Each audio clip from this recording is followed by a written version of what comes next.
بینەرو بیسەرێن کوردستان 24 ئەف دەمەوە باش هیڤیا دەمێن خۆش و سەلامەت بووەت خاسین ئەس نەزیر کادانی جارێک دن هاتی نەف خزمەتە وێن بەڕێز بۆ پێشکەشکردنا خەلەکەکە دیش بەرنامەوە بەرنامێ بە کوردی vê carê jî dûr tewerekê herî giring dê axiftinê li serkeyên û gengişê li serkeyên ew jî ayîn û asayîş. Asayîş it nav her civakekê de hebîtin giringtirîn şengist e bû bextewerî û aramiya wê komelgehê. Her dema asayîş û êmnahî nemînît nava civakekê de ew civak berif hejarî û nedarî û kûçkirinê û berif jêkvebûnê û serhildana tîrûr û tîroristan dê serheldetin nava wî civakî de. Lewma êmnahî û cêgîrbûn du çemkên pêkve girêdayî ne. Her dema êmnahî hebû cêgîrbûn û istîqrar jî dê hebîtin. û eger êmnahî û istîqrar hebîtin kewata asayîş li wêrê berqerar e. Ser vê çendê çendîn pirsyar dihêne arastekirin it nava vê xelekê de bû zûrberês mamosta Ebdurrehman Sidîq me divêt bipirsîn pêgehê aramiyê û asayîşê it nava Qur'ana pîrûz da çawa ye û çawa behsa vê çendê kiriye. Herûsa me divêt bizanîn curên asayîşê çi ne it nav jiyana tak û gelan da. Herûsa me divêt bipirsîn rengvedana asayîşê û aramiyê çi tişte li ser biyava li ser hemî biyavên jiyana mirovan herwisa çi bikeyn bû dabînkirina aramiyê û asayîşê it nava xwe de. Ev pirsyara û çendîn pirsyarin dîtir dihêne arastekirin bû zûrberês mamosta Ebdurrehman zûr bixêr bê mamosta. Mamosta weke me amaje dayê li destpêkê û pêşekiya bernameyê de ke êmnahî û asayîş giringtirîn şengist et nava her civakekê de hebîtin.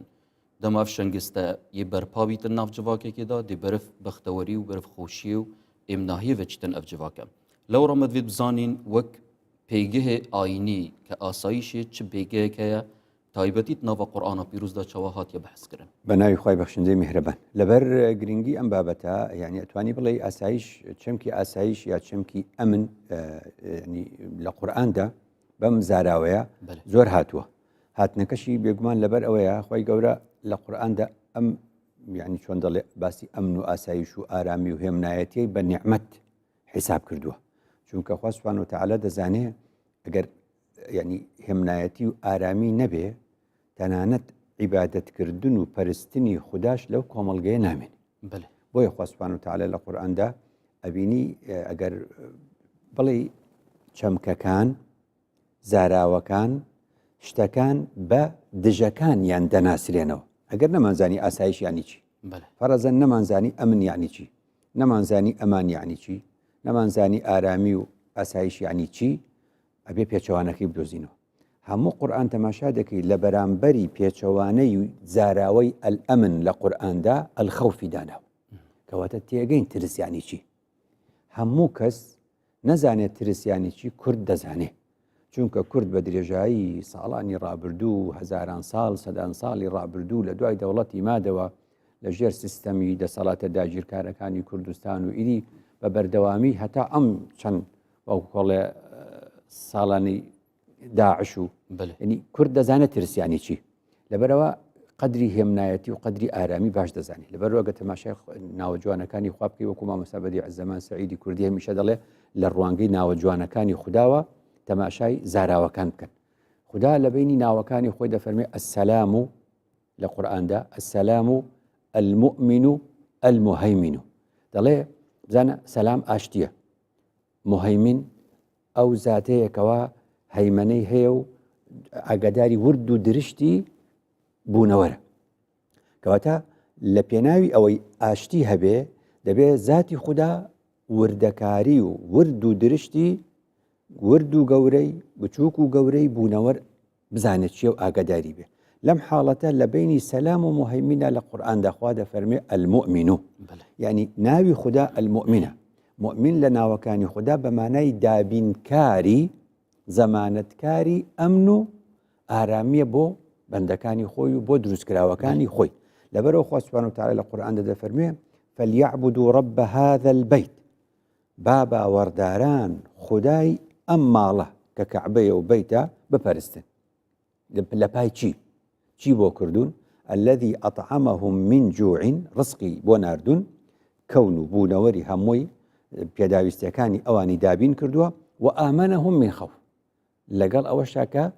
ئەوانی خستۆتە بارێکی ئەمن و ئاسایشەوە و دووری خستونەتەوە لە ترس لەبەر ئەوە دەبینی زاراوەکانی خەوف و زاراوەکانی ئەمن لە قورئاندا زۆر دووبارە دەبنەوە سێ زاراوەش لە قورئاندا نزیکن لە یەکیان ئەمنە یەکێکیان ئیمانە یەکێکیشیان ئەمانەتە ئەمانەت جودایی هەیە ناوبەرە باش وەک پێیدا یعنی وەکو بڵێ زاراوەکان نزیکیان لە یەک ئەوەمان پێ دەڵێن لە پێناوی پاراستنی إن عرضنا الأمانة يعني أم أرزو چۆن ئەڵێ بوونەوەرە خدا بە ئەمانەت إن عرضنا الأمانة على السماوات والأرض فأبين أن يحملنها وحملها الإنسان کەواتە ئێمەی ئینسان ئەم ئەمانەتەمان لە خدا وەرگرتووە ئەم بوونەوەرە لە دەستی ئێمەدا ئەمانەتی خدایە ئەم ئەمانەتی خدایە بۆ ئەوەی کەوا بێتە پاراستن پێویست بەوە ئەکا ئەمن و ئاسایشی تێدا بەرقەرار بێ کەی ئەمن و ئاسایش لەم ئەمانەتە کە بوونەوەر و گردونە بەرقەرار بوو ئیمان بەرقەرار دەبێت ئیمان بەرقەرار دەبێت لەبەر ئەوەیە دەبینی هەمیشە ئیمان لە شوێنێکدا نابێ کە بەردەوام شەڕی تێدایە ئەو شوێنانی بەردەوام شەڕی تێدایە حتا سێرەکەی لە قورئاندا چی دەبینی تۆ جۆرێک لە نوێژ دەبینی پێی دەوترێ سەڵاتی خەوف یعنی فإذا اطمأننتم جا ئەم نوێژەی ئێمە دەیکەین نوێژی ئیطمئنانە نوێژێکە کەوا ئێمە لە ئارامیدا دەژین بمنەوە خۆگە خەڵک کەوتە بەرەکانی جەنگ و لە شەڕابوو بە بەردەوامی نوێژەکانیشی جۆرێکی تری لێدێ کۆکردنەوەکانی و شێوازەکانی بۆیە خوا سوبحانەهو وتعالە بین لە قورئاندا زۆر باز دەکا یەکێ لەو نیعمەتانەی کە دەڵێ دەیبەخشم بە مرۆڤەکان وەلەیوبەدیلەنەهم من بعد خوفهم ئەمنە واتە یەکێک لەو نیعمەتانی کە دەیدەم بە ئێوە چییە ئەوەیە کە ئەو خەوفە ئەو ترسەتان بۆ دەگۆڕم بە ئارامی هەر ئەوەیە کە جارێکی تر خوا سوبحانەهو وتعالە لە قورئان دەفەرمێ لا تخف يعني ولا تخف إنك من الآمنين ما ترسى تۆ لە بارێکی ئارامی و هێمنایەتی و ئاسایشی هەموو ئەمانە بەسەریەک و پێمان دەڵێ کە پێگەی ئەمن و ئاسایش پەیوەستە بە عیبادەتکردن و بە پەرستنی خودداوە لەچۆ ئەمن و ئاسایش هەبێ پەرستنیش جوان دەبێ عیبادەت مامۆستا بەڕێز تا وەکو بڵێن پەیوەست کرد ئەمن و دیگەل ئیمانە ئەگەر ئەمن و ئێمناهی ئاسایش هەبیتن ئیمان جی دلوێری جیهێ خو بینیتن و هەمان دەمدا خودی تعالی فەرمان مەکریان داخواست مەکریە کە ئەم باوەڕدار بین و ئەم پەرستنا خودی تعالی بکەین ئەری بۆچی خودی تەداخلی تێدا ناکەتن کە ئێمناهی و ئاسایشی بەرقەرار بکەت ناوا جیهانە مرۆڤاندا ڕاستە خوا تەماشا بکەی خوا سوبحانەهو وتعالە لە قورئاندا هەموو شتەکانی بۆ ئێمە دابین کردووە مرۆڤەکانن تێکی دەدەن مرۆڤەکانن تێکی دەدەن وەکو خوا فەرمووی ظهر الفساد في البر والبحر بما كسبت أيدي الناس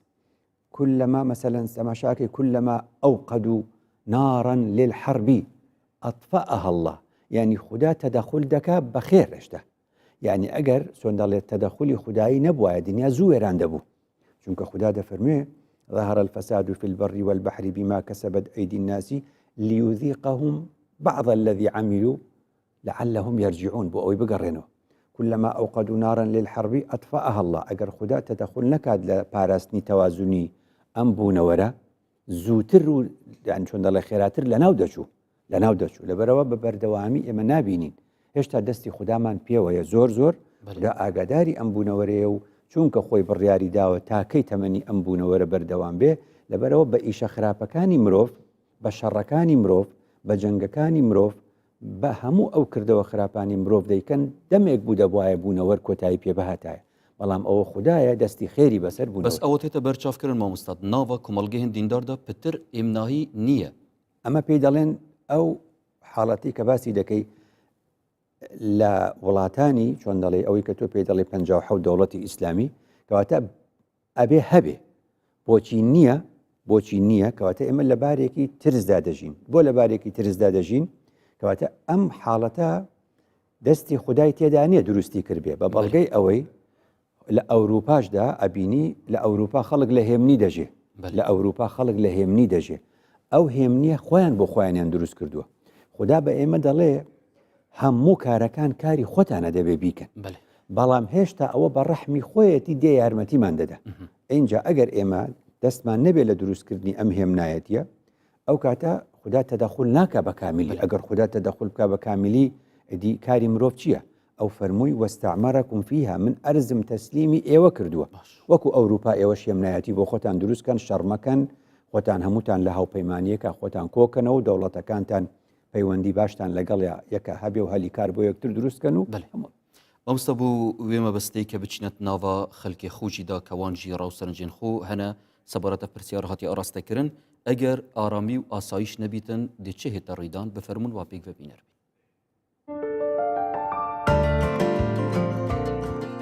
آرامی نبود و آسایش نبود و امانت نبود ژیان بڕێوە ناچێت ژیان دێ نەخۆش بێت یان کەفتت وەکی دبێژن تونەلێکی تەنگ در ڕەش و تاریەک بێت یعنی ژیانە ئینسانی سەر ئەمانەتیە سەر تەناهیە سەر وەکی دبێژن ئاسایش هەبێت ژیان هەمی پێوێگریدایە سەرانسەری جیهانی تو بەری خۆ یعنی حتا دەوڵەتی ئەوروپیژی و ئەمریکا و ئەوروپا هەمی هەکەر ئەمانەتەوە نەبێت چ جاراوە پێش ناکەن هەمی تشت هەمی وڵاتە شەرت ئارامیە برای بو نمونه برای خود ده هرم کردستان و جنوب عراقه آرامی ما چند دال وره هی استنوره سردان نوره سیاحت بو نمونهش بری 5 دقیقه هاتین چایخانه گمل برا و خدا ندیداشه و عقالی آرامی رنجتی خوره چاخاوت خود بلکه افتشتل وره نبود دیارشیان اشوبیتیه که فوزای چی کاملایتی درسته به و هیچ جور استقرارێک نابێت لە کۆمەڵگادا گەر ئارامی نەبێت ژیانەمە هەمیوە دێسەکەێنن بینێژ تایبەتی کوردستانê ئەف ڕاستێکی ماسی هەنە بەس یاش هەمیە خاڵەش هەمیە گرنگتر ئەف ئارامی و خەشی ئەم تێدەژیش بە هەندیش بینێ خەڵکێکش دەرەوەی کوردستانی هەرتن هەرێما کوردستانê دەستخۆش بوان بە ڕێزانە کە ڕاو سەرنجین خۆ ئاراستەی مەکردین ساخ و سەلامەت بن مامۆستای بەرز کوی ئەخفتنین وان سەبارەت وێ چەندێ بوو ئەگەر ئێمنایی ئاسایش نەبیت ژیان نابیت جەنابێتە چ کۆمنتێک سەر پرسیارێکی جوانە با بڵێم بۆچوونێکی جوانە چونکە وشەکانی ئیمان و ژیانیش و لە چەندین ئەڵقەباسمان کردو پەیوەستن بە یەکەوە واتە ئیمان ژیان لەگەڵ هێمنایەتی و لەگەڵ ئاسایشدا هەموو یەک دەگرنەوە کاتێک کە ئاسایش و ئارامی لە هەر شوێنێکدا هەبوو ژیان لەو شوێنە بەردەوامی دەبێت کاتێک ژیان بەردەوامی هەبوو مرۆڤ جوانتر چۆن دەڵێت دەپەرژێتە سەر جێبەجێکردنی بابەتەکانی تر چۆن کاتی خۆی گوتومانە زیندوو بوون جایە و ژیان جایە ژیان گەورەترە لە زیندوو بوون وتمان زیندوو بوون هەر ئەوەیە ئینسان شوێنێکی هەیە تایدا دەحەوێتەوە و نان و ئاوێکی هەیە دەیخوا ئیدی ئەم زیندوو بوونە هی ئەوەیە کە نەمرێ بەڵام لە سەروی ئەم زیندوو بوونەوە ژیان هەیە یەکێک لە پێداویستیەکانی ژیان بریتە لە ئارامی و ئەمن و ئاسایش بڵێ مامۆستای بەرز هەر سەبارەت بێ چەندین بەدوێت بپرسین جورên ئاسایشی چنە ژیانە تاک و کۆمەڵگەهاندا ئەمە دەتوانی جارێکی تر لە ڕوانگەی قورئانەوە ئاماژەی پێ بکەی لە ڕوانگەی قورئانەوە تەماشا بکەی یعنی بە پلەی یەکەم ئاسایشێکەیە پێی دەگوترێ ئاسایشی ناخ ئاسایشی دەرونی ئاسایشێک لە ناخی تۆدا ئەگەر یعنی چۆن دەڵێ لە ناخی خۆتە ئاسایشت نەبوو ئەبیتە مرۆڤێک کە بەڕاستی هەڵس و کەوت و چۆن دەڵێ هەنگاوەکانت هەموو تێک دەچێت کیلوی ئاسایشی بەرپرسە ناخی مرۆڤ ڕاستە ئەوە پێی دەڵێن باوەڕبوون بە خوددا چونکە خوددا دەفەرمێ ڕبما يود الذين كفروا لو كانوا مؤمنين يعني بمعنایەکی تر کە ئیسلام دێت یەکێک لەو کارانی کە بڵێن پێغەمبەران هەموو پێغەمبەران بە پێی ڕۆژگار چۆن دەڵێ یاساکان و شەریعەتەکانیان جیاواز بووە بە پێی پلەبەندی بەڵام لە شتێکە مشتەرەکن باسی تەوحید و یەکتاپەرستی یعنی باسکردنی پەرستنی خودایەکی تاقانە یەکلابوونەوەی ئینسان بۆ پەرستنی یەک خوددا نەک چەندین خوددا و چەندین بت ئەبینی یعنی ئیسلام هاتووە بۆچی هاتووە لە سەرەتاکانە و تا کۆتاییەکانە 360 بت لە دەوری سەنام لە دەوری کەعبە هەبووە تۆ بزانە ئەگەر تۆ 360 بت بپەرستی تۆ خۆشت دابەشەبی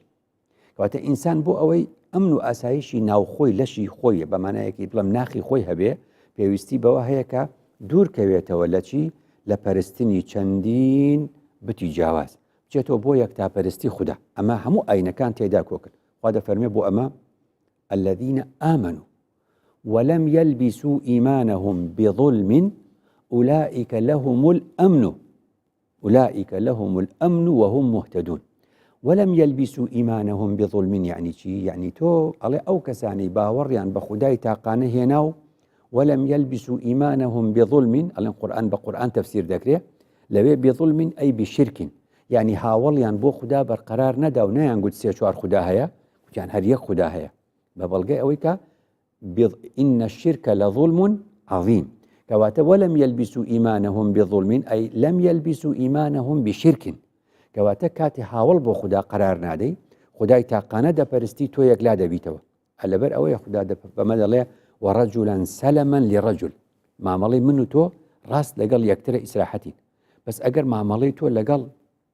وەڕەجول فیه شوڕەکاء متشاکسون لەگەڵ 5-6 کەس بێ و هیچیشیان کۆک و تەبانە بن ئیشی تۆش ناڕۆ کەواتە بۆیە یەکتاپەرستی و ناسینی یەک خوددا و ڕووکردنە یەک خوددا ئاسایشی دەرونی بۆ ئێمە دروست دەکات جۆرێکی تر لە ئاسایش لە قورئاندا ئاسایشی شارە ئاسایشی وڵاتە خوددا دەفەرموێ لەسەر زمانی ئیبراهیم سەلامی خوای لەسەر رب اجعل هذا بلدا آمنا رب اجعل هذا بلدا آمنا لە ئاەتێکی تر تحديدي ورتري كاتو فرمي رب اجعل هذا البلد آمنا تر لويك ببيع ألف لام بي فراوان تر بي كتنيا أبيتو بيت دور بري بيت باسك مثلا وشيء مصر لقرآن ده همجر بمعنى ولاتي مصر نايا مصر لقرآن ده هندك جار للسياقة بمعنى ولاتي دي بمعنى شاري قوردي ويدا فرمي ادخلوا مصر إن شاء الله آمنين كواتا مصر لقرآن ده بدر لمعنى أو مصر بمعنى شار دي بمعنى ولاد دي بمعنى شوين دي كواتا بيوسبوني شار بأمنوا يكيك لو أماج القرآن يعني كخوا سبحانه وتعالى لقرآن ده باسي كردوا لبر أوا حتى أمن أسايشي كتير من هي وكو چون دلي أسايشي قيامتي يعني تو أزاني لقيامات خلق ده ترسيه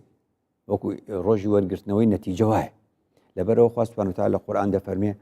أم من يأتي آمنا يوم القيامة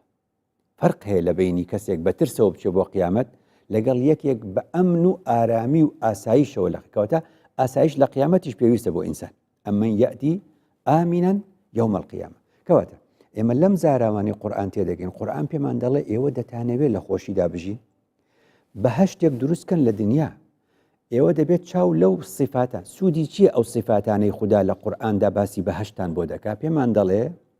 ئەمەستا بەدیع زەمان سەعیدی کوردی دەڵێ کە خوددا باسی دۆزەخمان بۆ دەکات دەڵێ دۆزەخ ئەمە صفاتەکانێتی جا ئەگەڕڵێ ئەو صفاتانە لە ژیانی ڕۆژانەتان هەیە ئەوە ژیانتان دۆزەخە خوددا کە باسی بەهەشتمان بۆ دەکات دەڵێ بەهەشت ئاوهایە و ئاوهایە و ئاوهایە دەڵێ کۆپیەکی لێ دروستکەن هەرچەند وەک ئەوە دەرناچێ بەس کۆپیەکی بچووکراوەی ئەوەش دروستکەن ئەکەونە خۆشیەوە نمونەیەک پێ بڵێ خوا لە قورئان دەباسی ئەمە من بۆ دەکا کە دەفەرمێ بەهەشت صفەتی چییە؟ یعنی بەهەشت چۆنە کە ئێمە دەچینە ناوی یەکەم شت لەبارەی بەهەشتەوە خوددا دەفەرمێ ادخلوها بسلام آمنين کەواتە بەهەشت دوو صفەتی تێدایە یەکێکیان سەلامە ئەوی تر ئەمنە ئاشتی و ئاسایش هەیە لە بەهەشتا پێمان دەڵێ دەتانەوێ وڵاتەکەتان وەکو بەهەشت لێ بکەن یا بەهەشتێکی بچوو کراوە لێ بکەن وەکو ئەوروپا دەتانەوێ ئەوروپا بەهەشتێکی بچوو کراوەیە ئەوروپا بۆ باشتێکی بچوو کراوەیە سەلامی تایە و ئەمنی تێدایە کاتێک کە تووشی کردەی تیرۆریستی دەبن شێت دەبن دەڵێن ئەمە سەلامەکەمان تێک دەچێت و ئەمنەکەمان تێک دەچێت کەواتە خوددا بەهەشتی بەوە وێناکرد بۆ ئێمە ادخلوها بسلامین بە ئاشتی ئامینین ئەوجا ئەم بەهەشتە صفاتی تری چی تێدایە فەرمووی خوددا بە ئادەم دەڵێ ئین لەکە ئەللا تەجوع فیها ولا تعرە تۆ لێرەدا برسی نابی لێرەدا ڕوت و قوت نابی هەروە خوا سبحانه وتعالى پێی دەفەرمێ وأنك لا تظمأ فيها ولا تضحى لێرەدا تۆ تینوو نابی لێرەشدا تۆ چۆن دەڵێ لە گەرمادا ناژی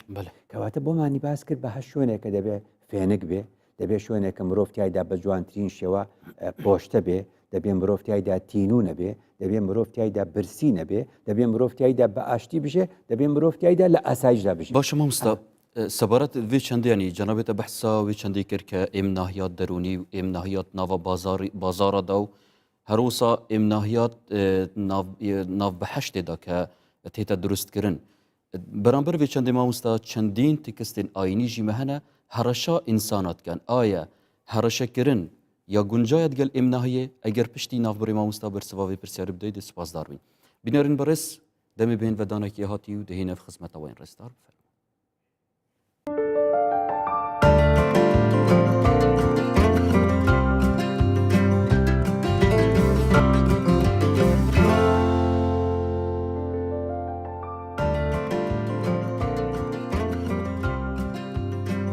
بله بینەرین خوشتەویت گەلوەدای نەبوو پتر پێش بوو پتر گنگشکرین السروی توری هاتیه دست نیشانکرین آین و آسایش پیشی نابور مامستما بحثاوی چندی کر اگر کرتی جی بیتن جناب تاموج داوی چندی که امناهیات درونی و امناهیات ناوا جواکاندا و هروسا امناهیات ناوا بحشت دا اوه همی وقت کستندینی جناب تا آموجه پیدا بالام تمام دم دا متکس جهنه که هرشان بو مروی یانکو تهدید المروان تکرن آیا اوه پیچوانی که درست ناکتن دف انسانو لە پێناوی پاراستنی هێمنایەتی و ئاسایشی مرۆڤدا خدا ئینزار دەکات. بله خدا لە قورئاندا وشەی ئینذار یعنی وریاکردنەوە ئاگدارکردن بەکاردێنێ نەک هەڕەشە. بله بۆیە بە پێغەمبەر دەفەرمێ وەئەنذیر بیهی یعنی بەم قورئانە خەڵک ئینزار بکە نەک بیان ترسێنە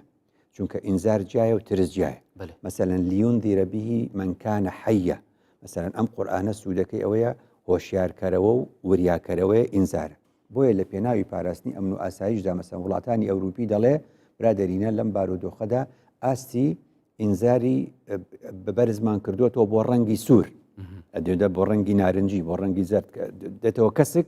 دیانە ئارام دەبێتەوە. لە وڵاتی خۆمان دەڵێن بارودۆخ لە وەزە ئینزاری جیمە یعنی چییە یعنی بەرە لە بەرزترین پلێ ئەمە هەڕەشەکردن نییە ئەمە هاوڵاتیانی خۆت ئاگادار دەکەیتەوە. بۆیە يعني هەمیشە پیاغەمبەران دوو صفەتیان هەبووە لە صفەتەکان نەذیر و بەشیر یەکیان ناوەکەی تۆیە جا دەڵم ناوەکەی تۆ نەذیر بەشیر موژدەدەرە نەذیر ترسێنەر نییە غەڵەت ئەڵ تەرجمە دەکەن دەڵێن نەذیر ترسێنەرە تۆقێنەرە نا نەذیر هۆشیاری دەرە وەکو چۆن دەڵێ وریاکەرەوەی خودو حیدرەکم. بەڵێ بله مامۆسای بەرز مە بەحساوی چەندی کرد کە ئەمن و ئاسایش بەرهەمەوێت چەندێ کە ایمان دی برقرار بیتن یانکو جواکه که آرام دی جیتن مدویتن ما مستبزانین اگر امن و آسایش ناف جواکه که ده هبیتن رنگ ودانین ویچنت همی بارین چیانه ده دی چه رنگ ودان هبیتن سەرەتاکان ئەم مرۆڤە بە ئارامی و چۆن دڵە دەژێت چۆن پێغەمبەر دوودی خوای لەسەر دەفەرمێ من أصبح آمنا في سربه معافى في جسده في بدنه يعني في جسده وعنده قوت يومه وليله فكأنما قطعت له الدنيا بحذافيرها يعني بەو مانایە دێ مرۆڤێک کە لای کەمەکەی یعنی ئەمانەی هەبێ وەکو بڵێ دنیا هەمووی هی ئەو بێ ئەمە لە چۆ سەرچاوی گرتووە ئەم فەرمودەیە لەو ئاەتەوە مەسەلەن ئەبینی خوا لە قورئاندا دەفەرمێ دەربارەی ئەقوامێک و دەربارەی گەلانێکی پێشی ئەمە فەرمێ وەکانوا ينحتون من الجبال بيوتا آمنين تۆ ئەم دوو زاراوەیە لەگەڵ یەکا وەرەگری بيوتا آمنين بەیت و دار و چۆن دەڵێ سەکەن و هەموو ئەمانە مانای جیاوازی هەیە. بیوت بەیت شوێنی مەبیتە ئەو شوێنی کە شەو باتە یەبیتو یعنی شەو یعنی ئینسان توانی شەو سەر بخاتە سەر سەرین و بنوێ و بە ئارامی ئەو شوێنە مەبیتە ئەو شوێنە بەیتە دەتوانێت بە ئارامی تێیدا بخەوێ ئامینین و بە ئەمن و بە ئەمان و بە ئاسایش و بە ئارامی ئەمە یەکێکە لەو نیعمەتانەی کە خوا هەمیشە لە قورئاندا ئاماژەی پێ دەکات. بۆیە دەبینی یعنی حاڵەتێک لە کوردستانی خۆمان دەبینی وێڕای بێ بیر و بۆچوونی وجا دەڵێن ینی هەندێک کەس لە ڕادە بە دەرگلەیی دەکات منش دەڵێم بە ئۆپۆزیسیۆن و بە حیزبەکان و دەسەڵات و نازانم چی و بە بیر و بۆچوونی جیاواز و هەمووی کە ئەم 5 ملیۆنە شەو سەر دەخاتە سەرسەرین و لە ماڵی خۆی دەنوێ ئەمە شتێکی نیعمەتە بەڕاستی کە کەس ینی چۆن دەڵێ ترسی ئەوەی نییە زۆری نەیە مەگە بەگەر ئینسانی خراپ ترسی هەبێ چونکە ئینسانی خراپ هەمیشە ترسی هەیە یا سێریکە کاریگەری ئەمن و ئاسایش بەسەر ژیانەوە خوا لە قورئاندا دەفەرمێ بە گەلانێک سیروا فیها تیایدا بڕۆن بەم ڕێگایانەیە بڕۆن بە نێو شارەکاندا بڕۆن بە ڕێگاوبانەکاندا بڕۆن سیروا فیها لەیالیە وئەیاما ئامینین کەواتە ئاساییە بە ڕۆژ بە ڕێگادا بڕۆی ئەمن و ئەمانەتە بێ هەندوو جار لە ڕێگەی بەغدا و نازانم چۆ ڕێی فلان و فلان بە شەو نییە بەس بە ڕۆژ ئەتوانی بڕۆی بە ڕۆژ دنیا ڕووناکە ئەوە نیعمەتێکی گەورەیە کە تۆ لە کوردستاندا ئەتوانی بە شەویش هاتو چۆ بکەی سیروا فیها لەیالیە وئەیاما ئامینین ئەمانە هەمووی کرایتریایە هەمووی وەکو چۆن دەڵێن لە ناحیەی ئاسایشەوە دەڵێن وڵاتێک کە 24 سەعات ژیانی تێدا بوو وەکو ڕکاتی ڕەمەزان خۆزگە هەر ساڵەکە هەمووی وە کاتی ڕەمەزان لێ بکەیت 24 سەعات ژیان هەبێ و کڕین هەبێ و فرۆشتن هەبێ و هاتوچۆ هەبێ ئەو مانای ئەوەی ئاسایش و ئەمن لەو شوێنەدا هەیە خدا ئەمە بە نیعمەت ناو دەبە شوێنێک کە هەموو مەعابیدەکان بەبێ جیاوازی توانیان خوداپەرستی بکەن فەلیعبودوا رەب هذا البەیت ئیدی مەعابیدی جیاواز ئەدیانی جیاواز توانیان عیبادەتی خوا بکەن ئەو شوێنە ئەمن و ئاسایشی تێدای ئەبینی ئەوە ناوەڕاست و باشووری عێراق نییە ئەوە هەرێمی کوردستان خاڵێکی تر ینی زۆر وردە دەڵێن لە هەر کوێدا ئەو پێغمبەر فەرمووی درودی خوای لەسەر لە فەرمودەیەکە فەرمووی زمانێک دێ و ڕۆژێک دێ ولا تسير المرأة من حضرموت إلى صنعاء ولا تخاف إلا الله زمانێک دێ ئێوە خەممەخۆن زمانێک دێ ئافرەت دەتوانێت بە تەنیا لەم شارەوە بۆ ئەو شارە بڕوا و جگە لە خوددا یعنی وەکو بڵێ خەمی هیچی تری نەبێ ئەمە مانای چییە؟ مانای وا دێ یەکێک لەو چۆن دەڵێ خاڵانە ئافرەت لە هەر وڵاتێکدا و لە هەر هەرێمێکدا و لە هەر شوێنێکدا بە ڕۆژ و بە شەوتوانی بێتە دەرو بڕوا و هات و چۆ بکە و کەس ڕێگەی پێ نەگرێ ئەو شوێنە ئاسایشی تێدای دەبینی وڵاتی ئێمە یەکێکە لەو شوێنانەی کە بە جیاوازی جلوبەرگ و بە جیاوازی چۆن نەڵێ هەڵس و کەوتەکانەوە ئافرەت لە وڵاتی ئێمەدا پارێزراوە ئەمەش یەکێکە لەو نیعمەتانە کەچی سێرەکەی لە وڵاتێکی وەکو میسر خەڵک منەقەبەشە وەنەبوو لە میسر تەحەڕوشیان پێدەکرد ئێستش ئەو گرفتە هەیە ئەمە نیعمەتە بۆ کورد کە کورد لەو جۆرە کەسانەیە ئافرەتی بە ئازادی بە ڕۆژ و بە شەو دێ و ئەڕوا ئەمە نیعمەتە بۆرسا شتێکی زۆر سەیرە لە هەموو دنیا خەڵک دەترسێ هەموو ڕاپۆرتەکانی جیهانی بۆرسەی سلێمانی و هەولێر و دهۆک ئەمانە پیشان دەدەن پارە بە گونیە بەسەر شانی خەڵکەوە و ئەی بن و ئەیهێن و بازاری پارە گۆڕینەوە کراوە بە راپۆرت لە پاریس پیشاندراوە لە شوێنانی تر پیشاندرا ئەڵێن ئەمە چۆن شتیوە ئەبێ یعنی چۆن ئەم پارەیە بە پشت ئەهێنرێت و ئەبرێت و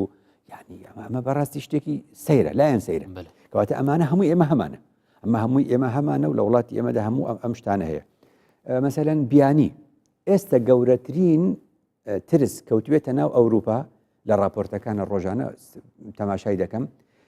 لەبەر بارودۆخێک خەڵک دەترسێ لە بواری چی لە بواری پەلاماردانی بیانیەکان و گەشتیارەکان چونکە گەشتیار کە دەچێت بۆ وڵاتێک باند لەم راپۆرتانەی ئەم ڕۆژانە باند هەیە دروست بووە لە پاریس دەزانن لە شانزیلێزیە و ئەو شوێنانە دەزانن تۆ بۆ گەشتیاری هاتوویدە بۆ فەڕەنسا مادام گەشتیاری پارەت پێ جاوی لەگەڵا خەڵک خۆت دێتە خۆی کاتە ئوتێلەکەی تۆشەوە ژوورەکەی تۆشەکاتەوە پارەکانی مەبەستم دزیکردن لە گەشتیار یەکێکە لەو کێشانەی ئێستا هەیە لە ئەوە مامۆستا ئاخفتنێکتر هەیەت بێژیتن ئەگەر وەکو بڵێن تێگەشتنەکە غەڵەت هەبیتن هەمبەر ئاینی و تکستێن ئاینی سەرهەلدانا تیرورێ و سەرهەلدان نەمانە ئاشتی و ئازادیە ئەتناواوی کۆمەڵگێدا بەرقەرار نەبیتن تو چەند وێ ئاخفتنی پەسەند بینی ئەویش ڕاستە چونکە پێغەمبەر درودی خوای لەسەر کەم جار سوێن دەخوا پێغەمبەر فەرمی والله لا يؤمن آخر ئەم حەدیسە ئەم فەرمودە صحیحە زۆر ترسناکە لە ڕووی ئەوەی سێ جار پێغەمبەر بڵێ والله ئیمانی تەواو نییە بە خودا ئیمانی تەواو نیە وتانیا ڕەسوڵ الله و چێ ئاوە بەنی سوێن دەخۆی فەرمووی من لا يأمن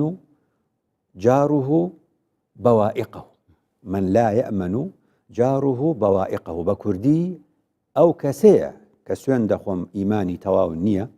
کە دراوسێکەی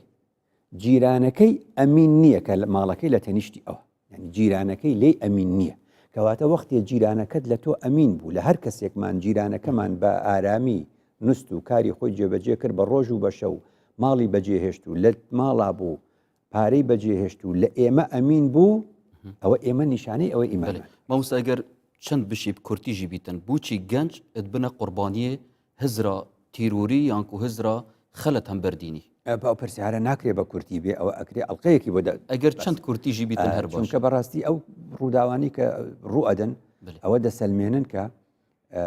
کۆی ئەو کەسانی کە ئەبنە قوربانی لەم کارانە کەمتر ئەوانن تەمەنیان 40 ساڵ بێ و 50 ساڵ بێ هەمیشە ئامارەکان دەریان خستووە کەسانی نێوان 15 بۆ 25 کەواتە ئەمەش خۆی لە خۆی ئەوە دەسەلمێنێ کە ئەم کارە تیرۆستیانە بە کەسانی کەم ئەزمون لە ژیاندا دەکرێت ئەوانەی کە ئەزمونیان هەیە یا ئەوانەی قەدری ژیان دەزانن بە پێچەوانەی ئەو تەمەنەوە خۆیان ناخەنە بەر ئەو کردن دەستێتت خوش مامۆستای بەڕێز وەک هەرجار مەدوێتن هەفڵاتیین بە ڕێژی شار و شارۆچکین کوردستانê پێشکدار ببنێت ناوە تەوەرێ مەدا پرسیار هاتی ئاراستەکردن چوا نعمت آسایش بهت پاراستن ناوا هریما کوردستان دا بفرمون دا پیک وبینر بین.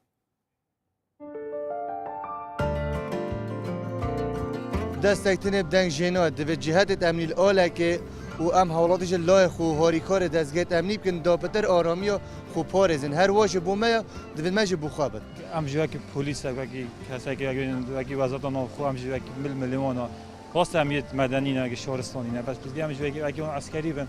بود چه خوشانه حمید اشتی بکن نه ما تشتگی مدید ام بهلن بو نمونه بلا اجی وری وک کسایی که آسایش مدید تشتگی گومان تدابت ابان پیپ حسینم تشتكي نبذ لمت أسوأ قهدوا يوم بكم أبد واجبك أسر من لمت أركي ملتي أسر ما دیارە ئاین ئەگەر ئاینەکان توانای پێکەوەژیانیان نەبێ دیارە ئەبێتە هۆی ئەوەی کەوا ئاسایش نامێنێ چونکە هەر ئاینێک هەوڵی ئەوایە کە ئاینەکەی کە بچڕێتەوانێ بەو هۆی ئەوانەیە کە فەوزایکی کۆمەڵایەتی جاریکە دروستە بێتەوە ئاسایش نامێنێ بۆیە ئاینەکان زیاتر هەوڵی ئەوایان بە تایبەتی ئێمە وەکو زەردەشتیەکان هەوڵی ئەوین کە پێکەوە ژیان بتوانین بخێن ناو کۆمەلگاوانێ بۆی کە یەکتریمان قبول بێ بۆی بتوانین ئاسایشێک بۆ کۆمەلگاکەمان هەبێت و بە شێوەیەکی تەندروست بتوانین ژیانێکی بەختەوە بەنێسە چ پێ نەبێتن لازمە ئەم هەمی هۆریکۆر بین گەل ئەمنیەتێ و ئاسایشێ و گەل هەر دەستگەهێکێ حکمەتێ هەبێتن لازم هۆریکۆر بێتن گەل ئاین یەک شتی زۆر گرنگ دروستەکە لە ناو کۆمەلگایە ئەمە تەسەوری منە ڕقێک و توندودیشێکی گەورە دروستەکە مەسەلەن یەکێک لەو قسانی من کە مەسەلەن سەلەفیەتت بۆ دروستەکە مەسەلەن داعشت بۆ دروستەکە نا ئەگەر ئێمە هەمومان وەکو ئینسان لەسەر ئەم زەویە بژین وەکو ئینسان قسە بکەین وەکو ئینسان بخۆین وەکو ئینسان بخەوین وەکو ئینسان خەونی گەورەمانە بێت دڵنیا بەوە خۆمان ئەتوانین ئاستی ئارامی و سەقام گیرێکی باش دەنا و نەن لە ناو ئەم نیشتیمانە لەسەر زەوی دروست بینەرن بەڕێز سوپاس بوان بەڕێزانە کە پشکدار بوون ناوا vê vokus bobêda و سەرنجên xwe arastay mekirîn wan behsawê çendî kir mamostey bەڕێz kە vêtin em hemû hez bir pirsyariyê bikeyn û em hemû bibîne asayîş ku asayîşa Herêma Kurdistanê biparêzîn û her wisa bەrêzekî amaje dawê çendê jî ke ev bîrûrayên ciyawas yan ev diyanetên ciyawas nava Herêma Kurdistanê da eger bişên megiyanê pêkvejiyanê hebîtin otomatîkiyan dê ئاسایشیش بەرقەرار بیتن جەنابێتە چه کۆمنتێک سەروان ئاخفتنانە ئەو دوو کۆمنتە زۆر باش و جوان بۆ ڕەنگە منش کۆمنتم لەسەر نەبێ بەس کۆمنتم لەسەر سێمەکە بوو ئەوەی کە باسی ئەوەی کرد ئەکرێ ئاین ئەم هەموو قسە جوانانەی ئێمە ئەیکەین بەڵام ئەکرێ خەڵکێکی تریش خۆ بە ناوی ئاینەوە ئاژاوە جێڕیەکە خەڵکێکی تریش بە ناوی ئاینەوە داعش دروستەکە خەڵکێکی تریش بە ناوی ئاینەوە قاعیدە دروستەکە و خەڵکێکی تر بە ناوی چۆن دەڵێ ئاینەوە گروپی تیرۆریستی دروست دەکە ئیتر سەردەمانێک لە ئاینی مەسیحی بووە سەردەمانێک لە جووەکان بووە سەردەمانێک لە بیری چەپ بووە ئێستش بە ناوی دینەوە دەکرێت ئەم سەردەمانە کەواتە ئەو قسەیەش ڕاستە ئەگەر ئاین دەتوانێت ئەم قسە باشانە بکە ئەوی تر چۆن ڕۆدە ئەمە لە سیمینارێکی وەزارەتی خوێندنی باڵا و وەزارەتی ڕۆشنبیری لە پانێڵەکە تای بەشدار بووم ئەمە گوت باسەکەی من ئەمە بوو گوتم ئاین لە نێوان دەق و ئاین لە نێوان دەق و مرۆڤدا یعنی ئەو دەقە ئاینیەی من باسی دەکەم هەر ئەو دەقە ئاینیە لە لای تونڕەوێکیش هەیە بەس خوێندنەوەی ئینسانەکان بۆی جیاوازە بۆیە پێغەمبەران دێن ئاین دێ بۆ بنیاتنانی مرۆڤ کە مرۆڤ بنیات نرا مرۆڤ خدا فەرمی وەستەعمەرەکم فیها مرۆڤ میعمار بوو مرۆڤ چۆن دەڵێ عیمارەتی ئەرزی کرد و وێرانکاری نەکرد چۆن دەڵێ خوێندنەوەکەشی باش دەبێت بەمانایەکی تر بڵێم ئەو قورئانی لە بەردەستی مامۆستا مەلا عەبدولکەریمی مودەڕیسە ئەو ئینسانە پەپولەیە دروست دەکە هەر ئەو قورئانە لە بەردەستی ئەبوو بەکر بەغدادی ئەو ئینسانە دروست دەکە کەواتە قەیرانەکە لەکوێیە قەیرانی مرۆڤە لە ساڵی 2006 گۆشەیەکم هەبوو بابەتێکم نووسی بە زمانی عەرەبی بوو گۆشەکەم ناوی مەرفە بوو واتە کەنار گوتم ئەزمەت و نوسوس ئەم ئەزمەت و نفوس بە کوردی قەیرانەکە قەیرانی دەقە یا قەیرانی ئینسانە قەیرانی ئینسان بله دەستێتت خوش مامۆستای بەڕێز مە بەحسا ئێمناهیە و ئارامیە و ئاسایشی کرد ناوە هەرێما کوردستانێدا جانابێتە چەندین سەرنج هەبوون سەبوارە دێ چەندێ مەدوێ بزانین ئەف ئێمناهی و ئاسایشە دێ چەوا بیتە هەروهەر ئەت ناوە جوواکیمەدا بەپەلە دابەشی بکەین بەسەر چەند سێکتەرێکە سێکتەری یەکەم لەسەری سەرەوە حکوومەتە حکوومەت کە پەرلەمانە و هەڵی دەبژێری و لەو حیزبانە حکوومەت دروستە بێ لە هەموو بەرنامەی حکوومەتە پاراستنی هێمنایەتی و ئارامی و ئاسایش لە ئەرکە لە پێشینەکانی هەر حکوومەتێکە چونکە خۆیان دەڵێن ئیستثمار و وەبەرهێنان و پێشکەوتن سەرمایە گوزاری ناچێ بۆ شوێنێک ئەڵەن سەرمایە ترسنۆکە سەرمایە ینی چی ترسنۆکە ینی کۆمپانیاکان ناچن بۆ شوێنێک ئارامی تێدا نەبێ ئەبینی لەبەرەوە دوژمنانی هەرێمی کوردستان ڕەنگە بیانەوێ سەرمایە گوزاری نێتە هەرێم ڕەنگە بیانەوێ چۆن دەڵێ وەبەرهێنان نێتە هەرێم ئەڵێن با جۆرێک لە ئاژاوە هەبێ اینجا ئەوەیە بۆیە ئەرکی هەمومانە ئەو هێمنایەتیە بپارێزیم بزانە وەسبحانه وتعالى لە قورئاندا دەفەرمێ وەلتەنظر نەفس ما قدمت لغد یعنی هەموو ئینسانێک و هەموو نەفسێک با بیر لەوە بکاتەوە بڕوانێتە ئایندە بڕوانێتە ئایندە بۆ ئەوەی ئێستامان خۆش بێ دەبێت لە خەمی ئایندە بین ئەو ئایندەیە لە یەک چرکە لە دوای ئێستەوە هەتاوەکو ڕۆژی قیامەت هەر ئایندێ هەتا تەمەنمان تەواو دەبێ هەر ئایندێ لەبەرەوە لێرە بۆ دەرێکەوەی خوا سوبحانه وتعالى لە قورئاندا 3000 لە 5:99 ئەم قسەیەم کردووە نەوەیەک پەیدا بۆ ئێستاکە ئەبێ بۆی دووبارە بکەمەوە بابەتێکی 2500 بڵاو کردەوە یەک لاپەڕی ڕۆژنامە بە ناوی نان و ئازادی و ئاسایش نان ئازادی ئاسایش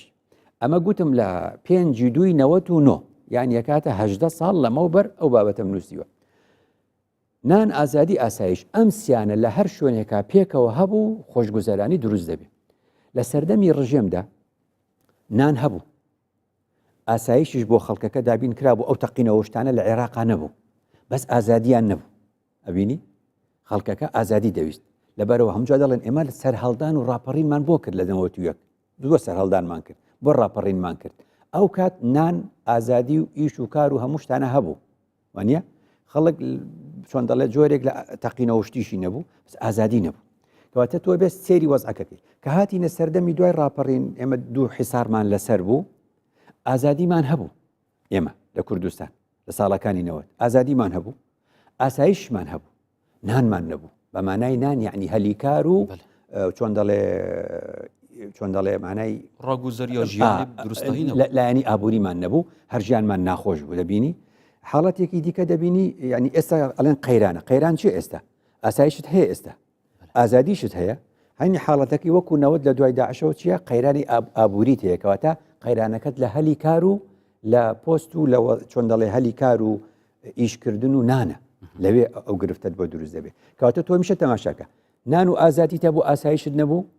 سوودی نییە ئەوانەی ئێستا لە باشووری عێراق خۆپیشاندان دەکەن ئەوان ئاسایشیان هەیە چونکە باشووری عێراق تەقینەوەیتیان نییە وانە